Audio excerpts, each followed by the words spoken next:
with the correct answer so they can practice maybe for next one or finals over on homework.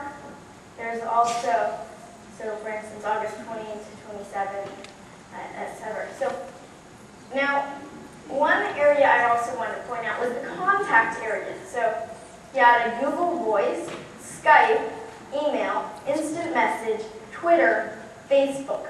Okay, so one very connected teacher right there.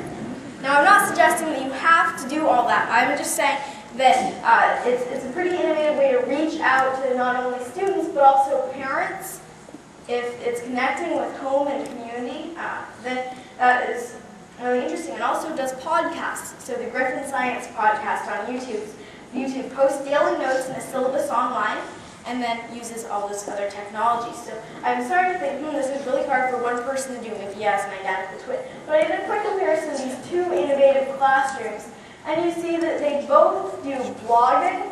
They have lots of multimedia content and text displayed there. So I think that the good thing about these blogs is that it's a really good central point for students to start out when they're doing research, when they're seeing what their homework and past quizzes. And now, something that is obviously similar with these is that they both have established class blogs, which is actually how I found them through the EduBlogs Class Blogs Awards. I was nominated for the Best Student Blogger Award, and the education blog I write for, Ken Royal's Educators Royal Treatment, which is a wonderful one to check out, was nominated for a Best Group Blog Award. But back to topic, both Mrs. Yawlis and Mr. Harrelson's blogs employ lots of good multimedia, videos, script readers, Google Books, etc. And both classes have exemplary teachers who use multimedia, who use innovative technology to make their point. And the innovative classroom is truly created by you, the classroom teacher. And this is a great time to be a teacher, or a student for that matter. Technology has made it easier than ever to reach out and to explore the area of learning. Technology tools and resources have created ample opportunities for us to be imaginative and creative in the ways we teach. We are not limited in one form of delivery, nor are we limited to using only textbooks, but we can have digital media in the form of online content like Discovery Education, Safari, Montreal, etc. that captures students' attention and interest. So remember, an innovative teacher is key to an innovative classroom. It's not all about the technology, it's really truly about you and the effort that you make as well. Because just like a dress doesn't make a fashion icon, as you can see here, it's a very pretty dress, but I'm very sorry, that dog is not quite a fashion icon. Equipment alone won't make an innovative classroom. But technology sure helps. As my mother pointed out, even if you aren't a fashion icon, it can be fun to wear nice clothes. The necessary equipment is essential to ensure that your classroom is an environment that is conducive to innovation. And just like the kitchen is the center of the home, the interactive whiteboard could become a focal point for students to give their interest, I guess, to the content. And it's a place where learning takes place in an interactive and engaging way. All right, moving on here.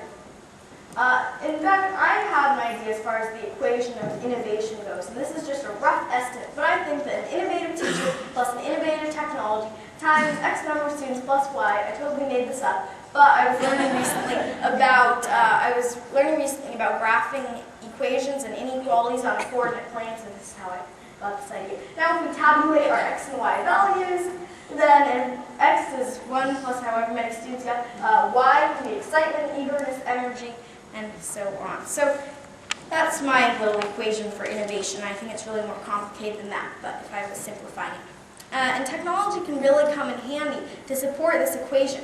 So as a case in point, one of the technologies that I recommend really vehemently in all my presentations is blogging. So of course I may be a little biased since I've been blogging since age 7, and I find the blog pretty easy to maintain and grow. But my opinion is that if, to use another battle analogy, if the road to innovation is a battle, then blogging is one of the most powerful weapons we have in our arsenal. As you've seen, both Mrs. Yawlis and Mr. Harrelson's classes employed class blogs to connect with their students, with students' parents, and with the general public to show what work their class was accomplishing. Not only is it a good way for students to be able to display their work, but it's also a good way for you to show parents what is happening in the classroom and for them to become reasonably impressed, which is something you probably want to do. Now, The class blog provides peer pressure. Now, do you like peer pressure? Probably not. No, peer pressure is not good. But in this case, it can actually be positive. If students are writing for a blog that they know their peers will read, they don't want to sound stupid, right? If you were writing a letter to your fellow teachers, you would want to make sure it was grammatically correct and that it didn't have any errors, right? Yes. Yes, I'm hoping so anyway. Because the students will want to be seen as people who can create good work, who can write reasonably well, and who won't have many mistakes. So when their fellow classmates are reading, they should be more careful writing. Plus, if students have a creative blog project in mind when they read and research, then they are more focused on their reading because they're looking for information, they're digging deeper, saying, how can I fit this, how can I make this fit my blog post? So for instance, for me, when I am reading articles about education, I pay attention, but I'm not like super getting into it. Whereas if I'm writing a blog post for the Educators Royal Treatment, I am really looking hard. So maybe you haven't experienced that. If you're trying to write an article about something, you are going to be looking more carefully in your reading. Now, another thing is that I'm generally a fairly sensible person, and I like knowing where my work goes. You may have heard students say, what's the point? In response to some of your assignments. And when kids have a blog post ahead of them, it shows them what's that point, what's that light at the end of the tunnel, and encourages them to work harder, because clear purposes really motivate students. And I'm not sure how I got Bloom's taxonomy over there. Oh, okay, now I realize why. Because I was going to point out that when you have a student write a blog post, they're obviously creating, but they're also doing research. If you have them look at their sources carefully, make sure that they're credible sources when it's evaluating. And also, if it's commentary, it might be analyzing and certainly applying knowledge, and then, of course, understanding and remembering. So it really applies to a lot of levels of Bloom's taxonomy.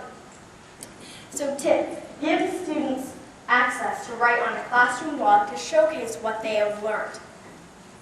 You might wonder why. Well, I think that it's important for students to be able to have an audience. When they're turning in a piece of work to you, they might make sure that it's pretty careful.